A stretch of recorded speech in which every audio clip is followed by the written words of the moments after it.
What's up, everybody? So we're back out in the shop with another Shop Talk day of the week.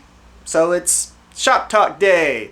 I don't know exactly what day this is going to fall in the week, but this is the day that we're doing it, whichever day this is. Now, for this particular episode, I wanted to talk about kind of like an idea inspiration type thing. Now, when it comes to the way that I design knives or the way other people design knives, I know a lot of people are trying to figure out how they're going to either design their first knife, their 10th knife, their 50th knife, things like that.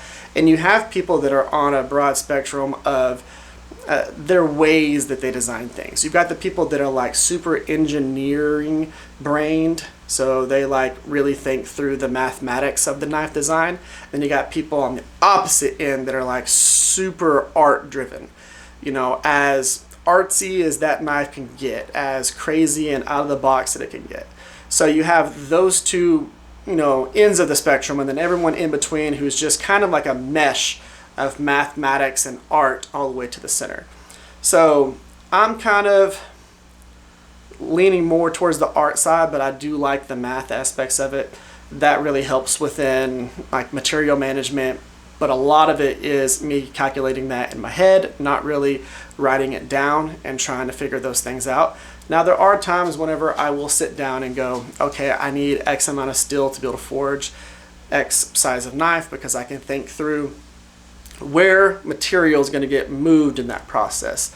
So there will be those moments, but really a lot of the stuff that I do is based on how I draw the profile. I don't really care about dimensions as long as the handle profile is going to make sense within a person's hand. When it comes to the blade, sometimes I might make them longer, sometimes I might make them shorter, sometimes I might make them have a little bit more drop to them, more recurve, things like that, for what I think looks aesthetically pleasing within the realm of that intended purpose of the knife. So I'm not just going to go ridiculous and make a chopper and try and act like it's a chef's knife. That's not going to happen. There's going to be certain things that need to be met criteria-wise to be able to actually, be the knife that you're calling it. But when it comes to a lot of my designs and stuff like that, I think through what I think looks cool before I think through what mathematically makes sense. And then I'll try and add a little bit of math in there and see what I can do. But when it comes down to getting ideas for knife making, most of the times whenever I've created something that was pretty unique was either me trying to think of something that doesn't exist within the knife making community and making that thing. My dragon scales that go down the spine, that's one of the things. There really wasn't any of that, so no one showed you how to do that. So my knife that has that, it's like the only thing that you can find that'll show you how to do that particular process. That's really cool. Some of the things that I did with like the exposed copper liners, where the liner actually sticks out past the scales and goes in towards the ricasso area, you don't really see that. Nobody really sees that at all. So whenever you are thinking through like what you're going to do, sometimes you got to go outside of the box and then just figure out what you want to make.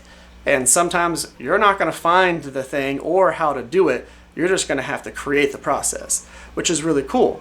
Now, for me, whenever it comes to trying to get ideas, I will go on Google and I'll look at, let's say I want to make a apocalyptic like samurai sword or whatever. I'll just type in apocalyptic samurai sword or samurai sword apocalypse or something like that.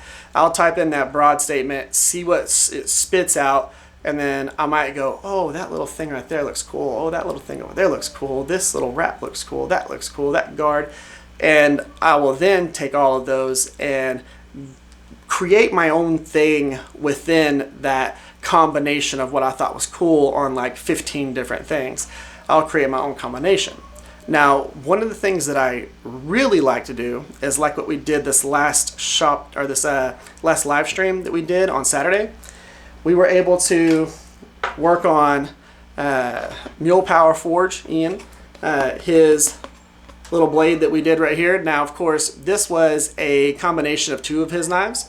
So he had one that was kind of a harpoon or swedge one, and then one that had this little tab on it that didn't have the swedge. Kind of just put those two knives together and came up with this profile. And then what we ended up doing was going ahead and forging that. So the cool part about it is I've never forged something like that because I don't really do this tab right here, this little piece, this little guard piece that drops down. And I had to think through how to be able to forge this space up and this space down all within the forging process using hammer and anvil. So that was fun, the learning process and figuring it out in the moment. If you haven't watched that live stream, you should definitely go watch it. It was, like I said, this last Saturday's. Now, in the process, I figured out that there is a particular part of this design that I like more than I thought I was going to. Now, of course, the knife that we forged looks like this now that it's been all cleaned up. So we forged this one. Comfortable knife. Great in the hand. I didn't realize that I was going to like this little tab right here as much as I was going to. I like this little guard tab right there. I thought that I wasn't going to like it. Now, I get ideas like this every once in a while by more or less copying other people's designs. Now, I don't do that very often because I like to make a lot of the knives that I design, but every once in a while someone asks me to do something like this and I'll get little things from it and go, yeah, I'm probably going to make a few more knives that are kind of like that. Now, one of those things was my R-shape sharpening choil. That idea came from Blake Partheny on Instagram, and he was using a P shape for the sharpening choil. And I asked him, I was like, hey, would you mind if I did something like that but turned it into an R? And he was like, heck yeah, go ahead, do it. So I've been doing the R sharpening choil since then. Now, I'm probably going to make a few knives that have this little tab on it. And I think that that's really cool. Now, did Mule Power Forge come up with this little tab design? No. But I didn't get the idea from any of the other people. I got the idea from the profile that I looked at from his. So for me, I would rather get his permission to go ahead and do this knife design because it was something similar to his. Now, I might not do them all like this. I might do them just regular drop points, or might modify it a little bit, or do something that is more like my profiles that I use, but with this little tab. I think it's pretty cool. And those are the moments when you're going to get inspiration on not so much accident, but from someone suggesting a thing and you sitting there going, well, I don't know if I'm going to like that, and you draw it and you make it and you're like, that was a good idea. That's pretty cool. I like getting ideas like that. That is one of those natural just progression through your knife making process or your journey and picking up little ideas. You know, whenever I first started making knives, I did a lot of Warncliffe or sheep's foot style knives because those were the things that I really liked within knife making. Those were the profiles that I really liked. And I eventually kind of grew out of that and grew into other profiles because I started seeing what other knife makers were making, and I fell in love with the drop point knife, kind of like a camp knife or EDC profile, and I started making a bunch of those. And then I was like, oh, recurves are here. I can make a few recurve knives, and I fell in love with those. And you grow as a knife maker because of all those different little things within your process. Now, you're going to grow differently as a more engineered, frame of mind person versus an art frame of mind person, or anywhere in between. All these people are going to learn differently. So you're either going to go far off into one side, far off into the other, or just kind of stay in the middle. But your knife making journey is going to be different than someone else's. So this is something that I always tell people. The first thing that you want to do within knife making is to get into knife making. You want to actually try and make some knives. It does not matter I'm not telling you, you got to start forging, you got to start stock removal, you got to start this, you got to start that. I don't care if you order profiles off of Etsy or you order profiles from Jance or something like that, and then all you're responsible for is just putting the handle material on it and shaping the handle, and then, you know, maybe heat treating or stuff like that. There's simple basics. As long as you get into it and you decide that you like it, then go from there. Everything else will be a growing point within your journey of knife making. You don't have to go to classes to learn how to do this. These are things that you can just gradually learn through the progression of just trying to make knives.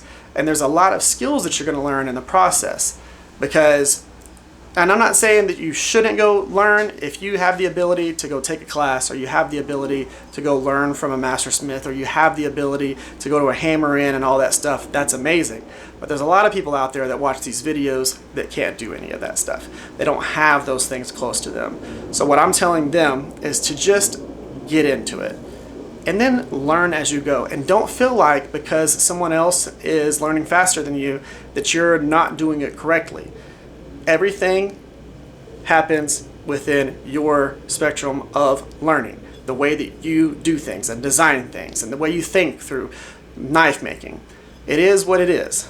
You know, and I'll tell you, it's probably easier for the people who are art driven and are super artsy to learn how to do this craft than it is for the mathematic engineer brained people, because they're thinking through things being super square and, you know, the geometry being perfect and all of those things. They're probably going to have way more failures, or what they consider are failure knives, versus the art person having a lot more successful knives, because if they're slightly off or they're slightly goofy or they're slightly wonky or they got a couple of dents or divots here and there, they're just going to be like, yeah, but it looks cool. So they're probably going to have more successful knives right off the bat. And you kind of have to figure out what's going to be the in-between, because eventually you're going to want your knives to have super clean tangs that don't have a bunch of dents in them, so you're going to be squaring them up real well. They're going to have handle profiles that are super smooth and super fine-tuned, and the ergonomics are going to be great. You're going to have things like really good blade geometry and stuff like that. That's just going to be the growing point.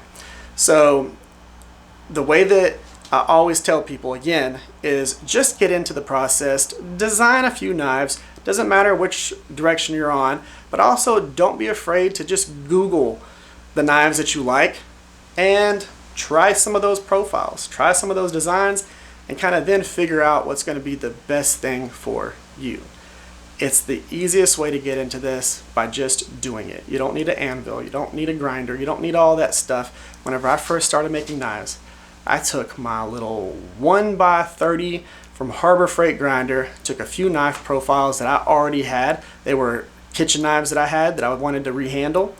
Took the handles off of them, reprofiled them, cleaned them up, and then went through, put some skateboard material on there for the handles, profiled them, and that's what got me into doing this, to then starting into trying to make knives out of files and going from there.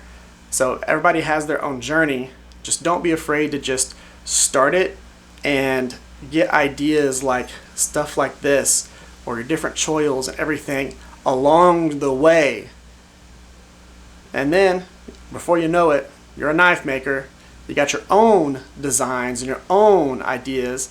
Plus, you've also utilized a lot of the other ideas that people who've already came before you figured out. It makes life a lot easier. Don't get overwhelmed. Don't think that you need to spend thousands of dollars. Just kind of get into it, design some knives, however you want to design them, and then make a few things. Hopefully this was helpful. If it was, let me know. Comment section down below. Guys, y'all have an amazing day. Y'all stay safe out there. And I'll catch y'all this Saturday for another live stream where we forge something awesome. See y'all.